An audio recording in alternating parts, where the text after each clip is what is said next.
Guys, saya ketemu keyboard case iPad Air yang cakep dengan harga yang menurut saya sangat menarik nih. Kurang lebih di 1 jutaan dan ini bergaransi ya. Jadi ini ada dua tipe keyboard case yang ada di depan saya ini dan saya bakal ulas keduanya di video ini ya. Jadi buat yang kebetulan lagi nyari rekomendasi keyboard case yang oke buat iPad-nya, tonton video ini sampai habis.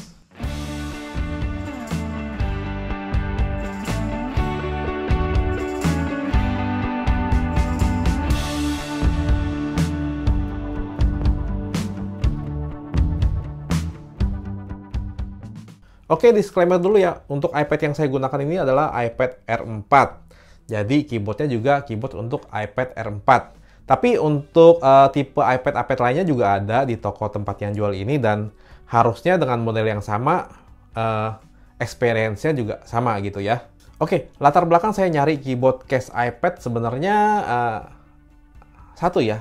Saya mau nyari keyboard case yang terjangkau untuk iPad Air. Kalau dulu kan saya pernah nyobain keyboard case dari brand ternama di harga 3 jutaan. Dan menurut saya ya lumayan tinggi sih. Maksudnya nggak semua orang bisa beli keyboard case yang harga 3 jutaan. Dan biarpun bisa beli, belum tentu rela gitu ya. Mungkin cari alternatif yang lebih murah.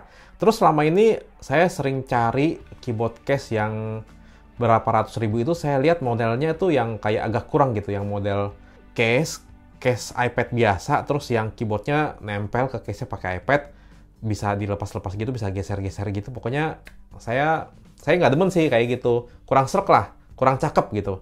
Dan akhirnya setelah cari-cari, saya ketemu dari merek Wiiwu ya. Nah, ada dua ya, saya bahas yang ini dulu ya. Yang Wiiwu Combo Touch ini ya, harganya ini di sekitar 1,2 juta rupiah.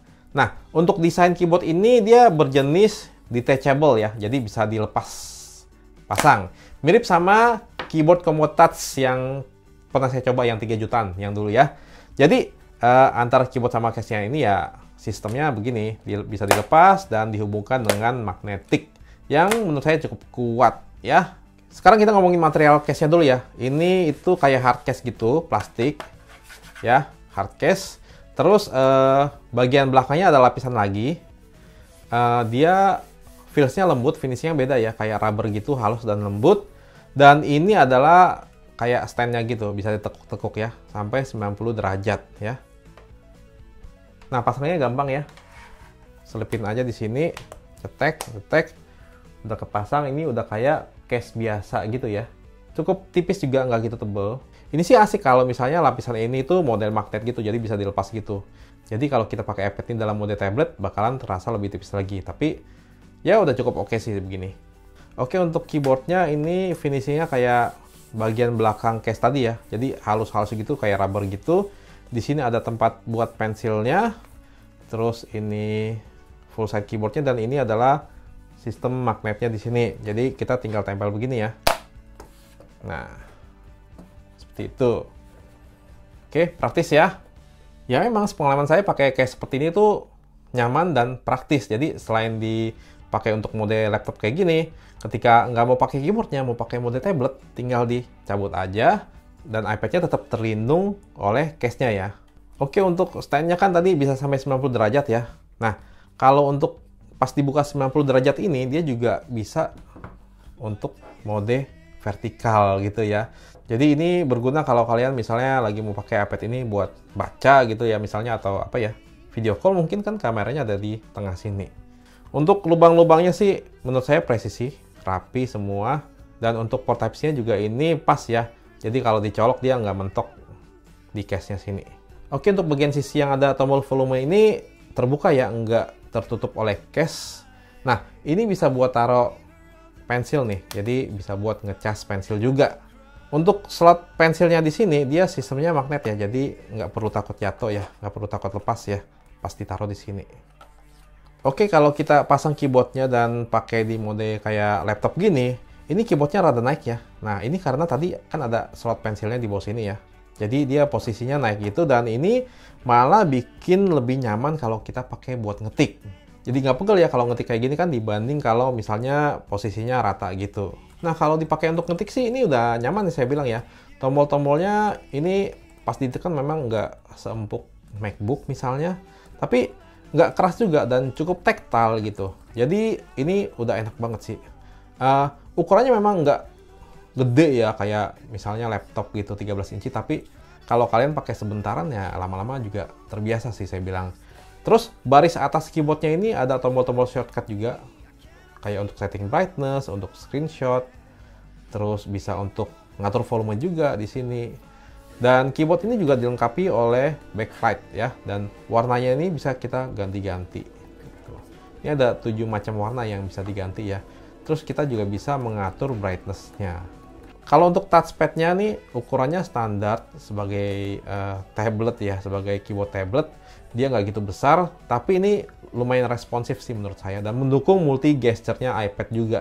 Jadi fungsi-fungsinya ini mirip lah kayak keyboard keluaran Apple gitu, yang Folio keyboard gitu ya.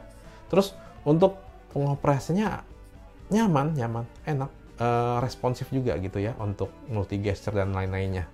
Nah untuk koneksinya menggunakan Bluetooth dan selama pemakaian sih saya nggak ada gangguan ya dari koneksinya, termasuk stabil dan bisa dibilang delay-nya minim. Kalau nggak lagi digunakan bisa dimatikan, di off kan, dan kalau mau dipakai tinggal switch on dan dia itu auto connect ya, jadi auto connect-nya juga termasuk cepat menurut saya. Terus ada port Type-C juga di samping sini, dia buat ngecas, dan ngecas keyboard ini tuh sekitar 2 jam lebih lah. Kalau untuk ketahanan baterai sih keyboard ini cukup awet lah, bisa diandalkan buat seharian lah. Ini kalau misalnya kita nggak nyalain backlight-nya itu bisa 50 jam nyalanya. Tapi kalau misalnya kita nyalain backlight-nya, ini bisa sekitar paling borosnya 4-5 jam lah. Jadi buat seharian udah cukup lah ya. Nah terus enaknya pakai koneksi Bluetooth kayak gini, kalau kita lepas pun dia masih bisa ngetik gitu. Beda sama yang kemarin Combo Touch yang 3 jutaan saya pakai model konektor ya. Kalau kita lepas dari konektornya, kita nggak bisa ngetik lagi. Lanjut keyboard case kedua ya. Kalau ini namanya Wiiwu MakeTouch Keyboard Case ya.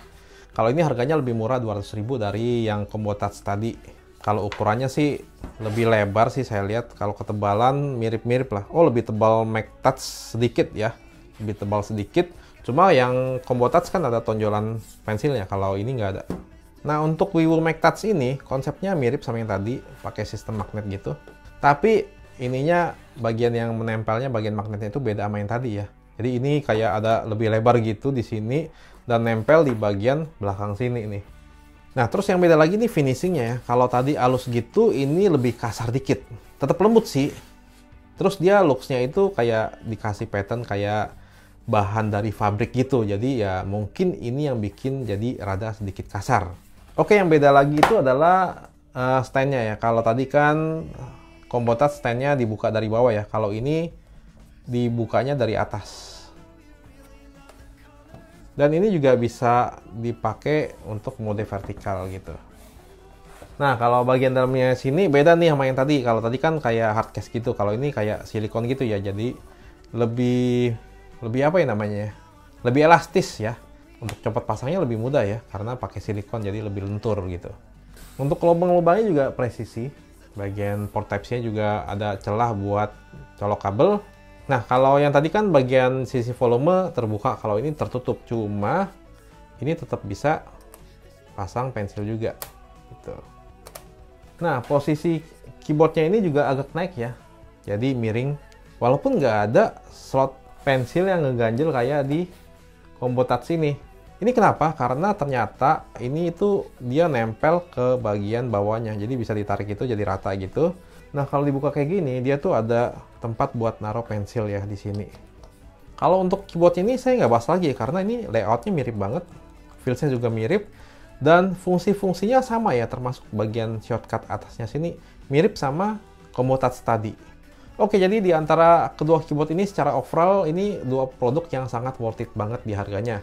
Sangat recommended buat yang pengen nyari alternatif keyboard case iPad yang terjangkau tapi tetap berkualitas gitu.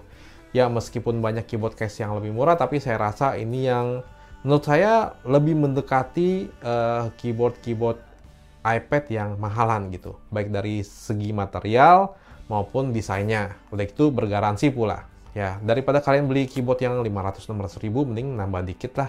200-300 bisa dapat Wiiwu MakeTouch ini. Terus kalau mau yang modelnya lebih modern ya bisa ambil yang Combo Touch ini. Ini mirip-mirip sama yang 3 jutaan, cuma beda koneksinya aja. Itu pakai konektor, ini pakai Bluetooth. Jadi kalian sesuaikan saja sama budget kalian.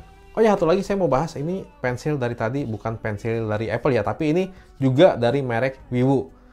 Ini pensilnya harganya 500.000 dan ini menarik banget karena materialnya juga dari aluminium ya, aluminium alloy. Jadi cukup bagus materialnya, kokoh, kuat. Terus dia juga ada teknologi palm rejection biar pas nulis kita nggak keganggu sama sama tangan kita yang nyentuh layar. Dan yang menarik lagi juga dia ngecasnya lewat sini ya. Jadi wireless charging ya.